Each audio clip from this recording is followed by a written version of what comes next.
Olá, alunos! Como eu havia combinado com vocês, durante o desenvolvimento do componente de linguagem de programação, nós vamos trabalhar também a lógica, né? Era um acordo que nós havíamos feito. Então, vamos relembrar alguns conceitos da lógica, né? Nós sabemos que a lógica, ela nada mais é do que a correção do nosso pensamento, né? A gente pode relacionar a lógica à correção do nosso pensamento. Pois uma das preocupações da lógica é determinar quais as operações são válidas e quais não são, fazendo análise das formas e das leis do pensamento. A gente ainda costuma dizer que, assim como na filosofia, a lógica ela procura saber por que pensamos de uma forma e não de outra. E como técnica, ela nos ensina a usar corretamente as leis do pensamento. E aí a gente pode dizer, né, que a lógica estuda e ensina a colocar ordem no nosso pensamento. Mas quando a gente fala em lógica de programação, nós estamos dizendo que, que a lógica de programação ela significa o uso correto das leis do pensamento, da ordem da razão e de processos de raciocínio, juntamente com as simbolizações formais na programação de computadores. E ela tem um objetivo de racionalidade e o desenvolvimento de técnicas que cooperem para a produção de soluções logicamente válidas e coerentes, que resolvam com qualidade os problemas que desejamos programar. Então, pessoal, nós podemos dizer que a lógica de programação nada mais é do que a técnica de encadear pensamentos para atingir um determinado objetivo ou a solução de um problema proposto. Então, como é que a gente vai fazer, pessoal, para estudar a lógica com a linguagem de programação? Primeiro passo, nós vamos programar a partir de problemas propostos. Como vocês estão vendo, nós vamos resolver hoje, então, o exercício 13 da página 48.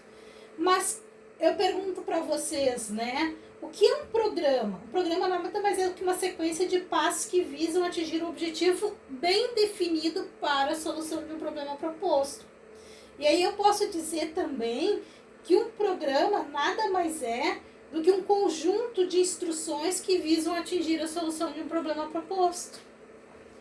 Né? Então, pessoal, vamos resolver então este pequeno problema. Como eu falei para vocês já anteriormente, né? Quais são os passos que nós devemos seguir para solucionar um problema a partir da construção de um programa na linguagem C? Então, como eu sempre digo, né, nada mais relevante do que criarmos um algoritmo, um conjunto de ações que visam atingir o objetivo, para então construir um programa a partir de um problema proposto. Então, o primeiro passo que a gente tem é ler atentamente o enunciado do problema proposto. Por que eu tenho que ler atentamente o enunciado do problema proposto? Porque é dele que eu vou retirar todas as informações necessárias para a solução deste problema. Segundo passo, quando eu digo que eu tenho que ler, então, atentamente o enunciado do problema proposto, eu tenho que ver se eu tenho todos os conhecimentos necessários para solucionar o mesmo. Ou seja, eu tenho todos os conhecimentos gerais e objetivos para solucionar esse problema. O que são os conhecimentos gerais? São todos aqueles que a gente traz na nossa bagagem, seja do ensino fundamental, do ensino médio, das nossas vivências, né? Então, são todos esses conhecimentos gerais. E os conhecimentos objetivos, né? São aqueles conhecimentos da linguagem de programação a qual nós vamos utilizar, no nosso caso, da linguagem C. Então, por isso, pessoal, nas primeiras aulas a gente precisou conhecer os conceitos básicos da linguagem de programação C, que foi lá, né? Quem é o meu comando de entrada, o meu comando de saída, o meu comando de atribuição, quais são os tipos de variáveis, como eu declaro uma constante, como eu declaro uma variável. Então, por isso a gente passou por todo esse processo lá na nossa primeira aula, né? Então, li atentamente o enunciado do problema proposto e identifiquei que eu sei quais são todos os meus conhecimentos gerais e os meus conhecimentos específicos para solucionar esse problema. A partir disso e do entendimento do problema proposto, eu vou para o segundo passo, que é retirar enunciado a relação das minhas entradas de dados.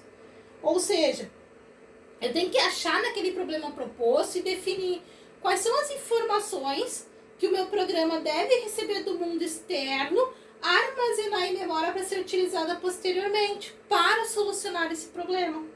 Achadas essas entradas de dados, eu tenho que retirar do enunciado a relação das minhas saídas de dados. Ou seja, eu tenho que definir quais são as respostas que o meu programa deve enviar para o mundo externo que, a princípio, soluciona esse problema proposto.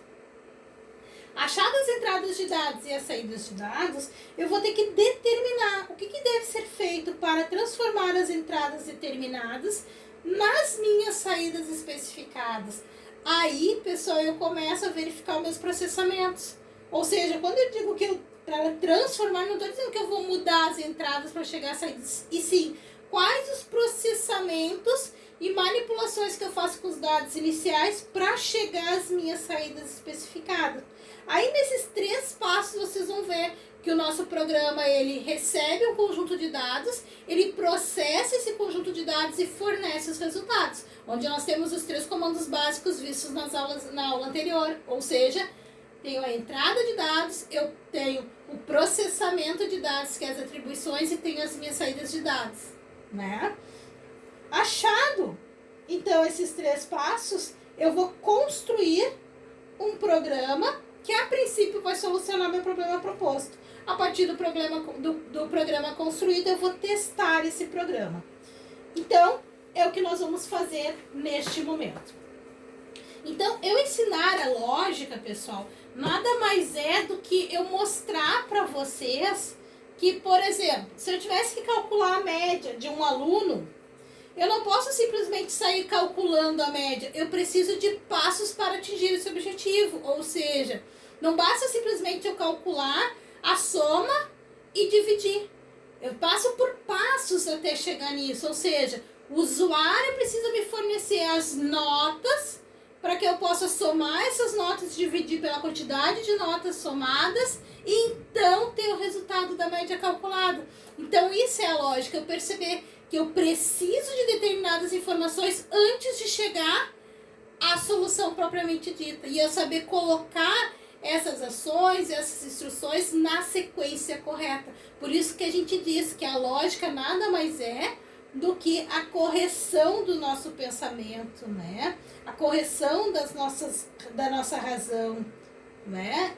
Ou seja, a lógica tem em vista a ordem dos nossos pensamentos. Então, vamos lá. A partir desses conceitos, vamos solucionar, então, o primeiro programa, né? Como a gente havia feito lá na primeira aula. Então, o nosso primeiro passo é ler atentamente o enunciado do problema proposto, que diz o seguinte para nós: efetuar o cálculo da quantidade de litros de combustível gastos em uma viagem, utilizando-se um automóvel que faz 12 km por litro.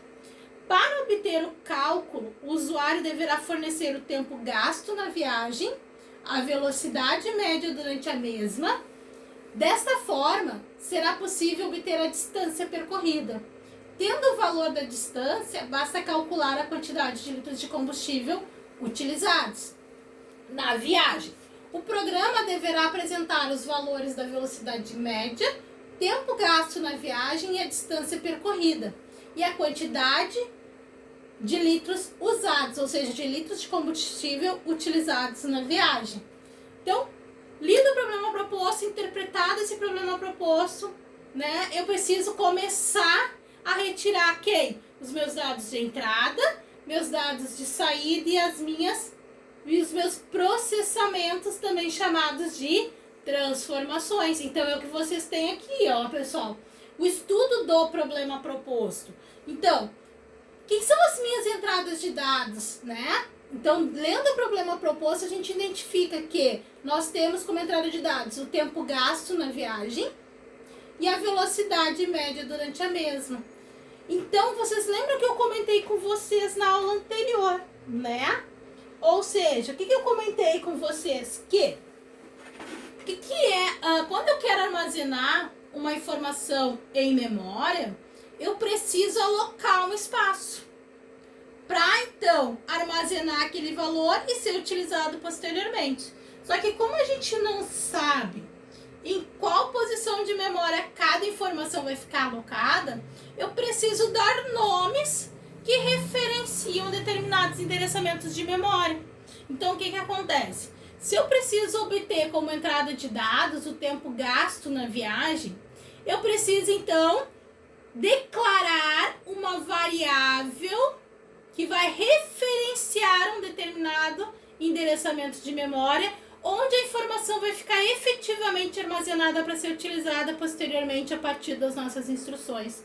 Ou seja, eu defini que para o tempo gasto na viagem, eu vou declarar uma variável chamada tempo, que vai ser do tipo inteiro. Depois, a mesma coisa, eu preciso ter como entrada de dados a velocidade média durante a viagem. Então, o que eu fiz? Eu declaro uma variável que vai referenciar o endereçamento de memória, no meu caso VM, para alocar a informação que será utilizada posteriormente a partir das minhas instruções. E essa velocidade média eu também vou colocar como inteiro. Tendo as entradas, eu vou ter que definir quem são as minhas saídas. O problema proposto deixa claro para nós, né?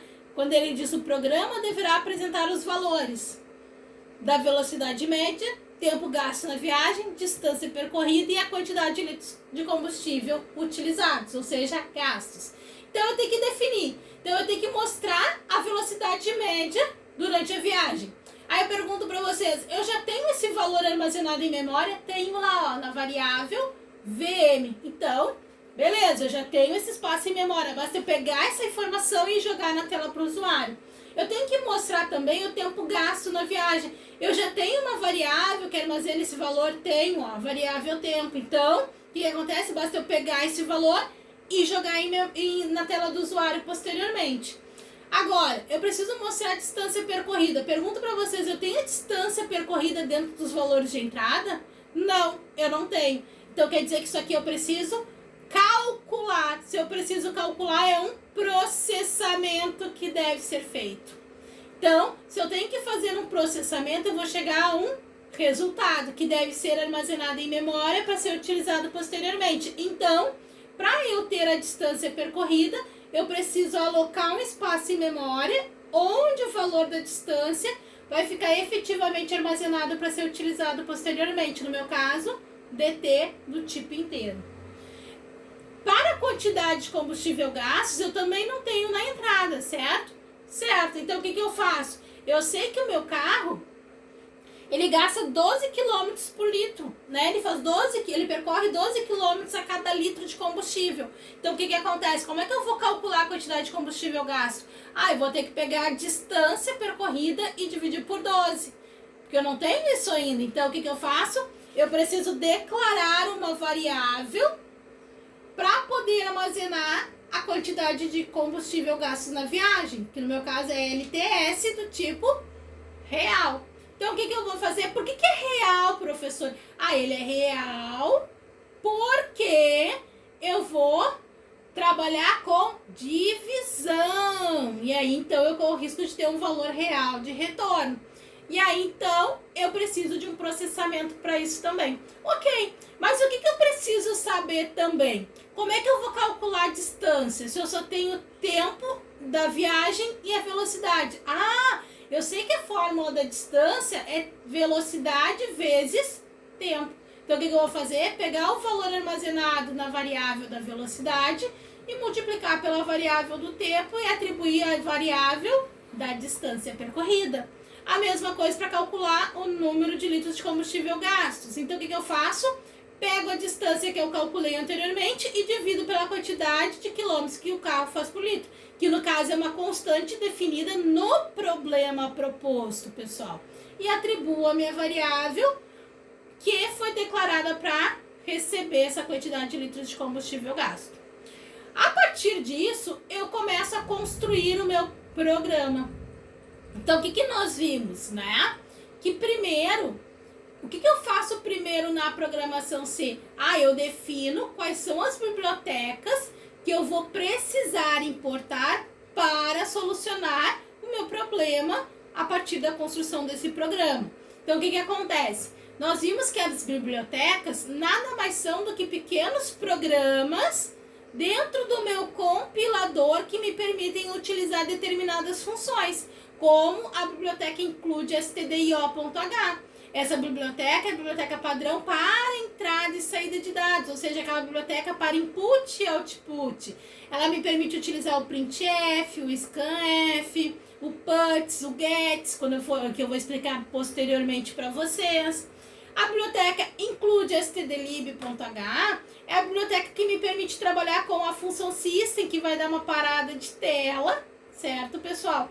E também me permite trabalhar com outro comandinho que é o system cls, que é o comandinho de limpar tela, que eu não havia explicado nos vídeos anteriores. Então, a função principal delimita entre chaves todas as instruções que deverão ser executadas sequencialmente para solucionar o problema proposto. Então, o primeiro passo, declara as variáveis que eu defini lá no estudo do problema proposto. Então, o que nós definimos? Que nós vamos ter a variável tempo, a variável VM para velocidade média, a variável DP para distância percorrida do tipo int, que é o tipo inteiro. Após a declaração da lista de variáveis, sempre tem que haver um ponto e vírgula. Depois nós definimos que nós temos a variável LTS para a quantidade de litros de combustível gastos, do tipo float, real. Após a declaração da variável, obrigatoriamente tem que haver um ponto e vírgula.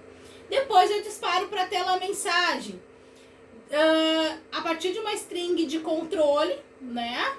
Eu disparo a mensagem consumo de combustível e chamo na lista de argumento o decimal 161. Como nós vimos no vídeo anterior, o decimal 161, ele é um valor em decimal que representa um caractere especial da nossa tabela ASCII. Ou seja, o 161 substitui o %C, que é o código de controle referente a um caractere, né? Do I com acento agudo, ó, %C. Então eu digo, ó, no lugar onde eu tenho esse %C, vai ficar armazenado o caractere especial que referencia o decimal 161 da tabela ASCII. Depois, printf, disparo para a tela a mensagem, tempo gasto na viagem. Estou pedindo para o usuário me fornecer essa informação, né, pessoal, que eu preciso buscar no mundo externo. Então, scanf, %d, e armazenem o endereçamento de memória referenciado pela variável tempo. Então, o que eu tenho? Disparei para a tela as duas informações do printf e o scanf fez o quê? Colocou ponto de inserção intermitente na tela para o usuário digitar o valor que está sendo solicitado. No caso, tempo gasto na viagem. Então, scanf diz o quê? Ó, usuário, agora é a tua vez de digitar um valor do tipo inteiro, int, %d, e armazenar em memória e comercial, referenciado pela minha variável tempo. O usuário digita, tecla entre, comando scanf faz o quê? Captura o valor e armazena em memória referenciada pela variável tempo. Pede para o usuário a partir do printf, dispara para a tela, velocidade média durante a mesa. Mesma coisa, tem um caractere especial que é o E com acento agudo, que é representado pelo decimal 130 que eu chamei na lista de argumentos. Então, scanf, coloca o ponto de inserção intermitente, o usuário digita a informação, tecla Enter, o scanf faz o quê? Captura o valor inteiro digitado pelo usuário, armazene em memória referente à variável VM, que está sendo lida e que foi previamente declarada para receber essa informação. Ao final do printf do scanf, obrigatoriamente deve haver ponto e vírgula.